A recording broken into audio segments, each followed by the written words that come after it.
My name is Peter Joseph. I am currently the de facto founder of an organization called the Zeitgeist movement, which is seeking to alter the current cultural climate, if you will, into something that could be considered actually sustainable for not just one nation or class, but all the world's people.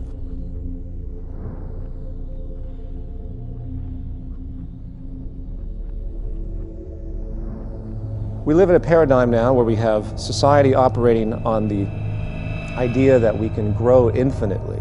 Therefore, we keep buying and consuming regardless of how many resources we have.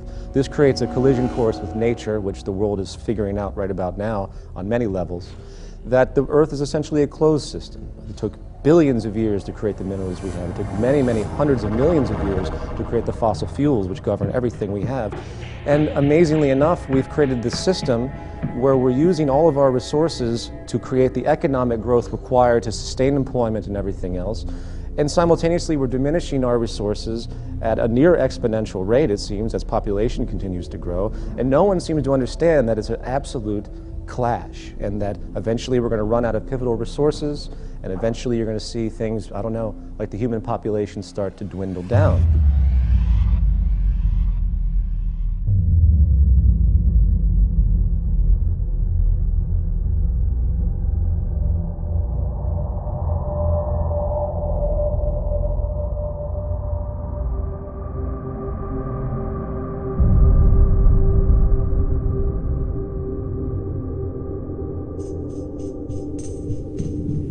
My name is Jacques Fresco, and I'm going to present the concept of the Venus Project.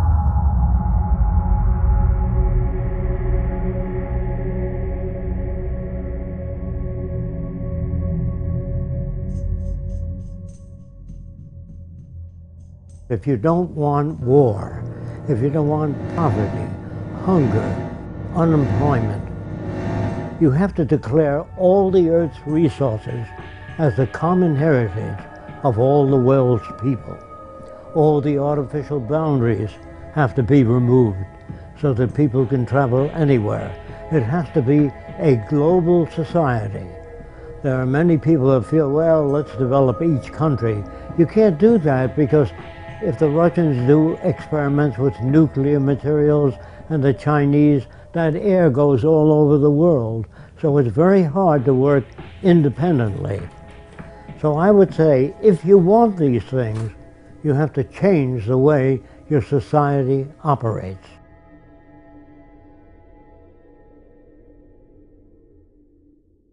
We believe here at the Venus Project, we are not civilized yet. As long as you have armies, navies, prisons, police, we are not civilized. No nation is civilized. Being civilized is an ongoing process. The more we learn, the more we know about the environment and human relations, the more we're able to deal with the problems. If we fail to do that, we won't be able to solve problems. If we go with traditional values, we won't be able to solve problems. All of these pump primers do not work. There's always been wars.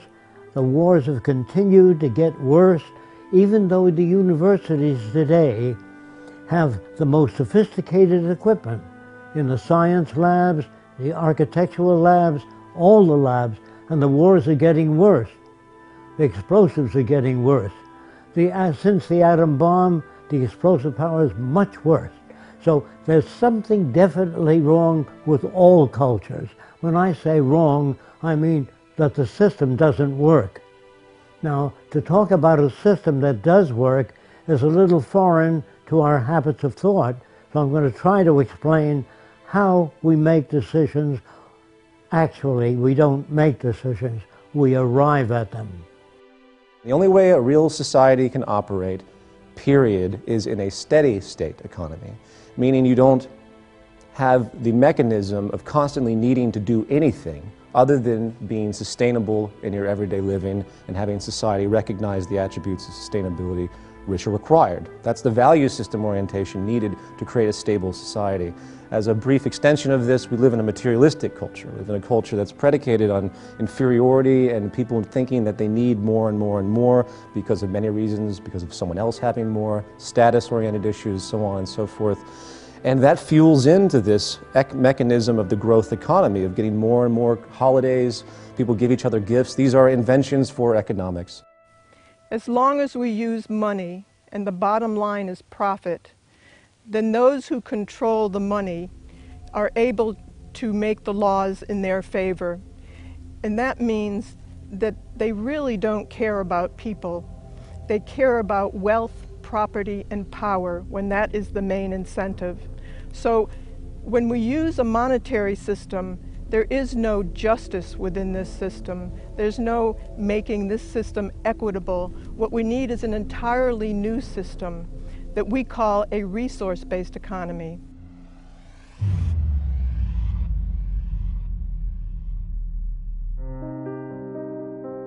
In regard to social operation and how to create a new society, or better yet, just to say to create any society that would be sustainable and efficient, there's really an empirical train of thought, if you will, of how to do that. First of all, you have to think about what the human being actually needs.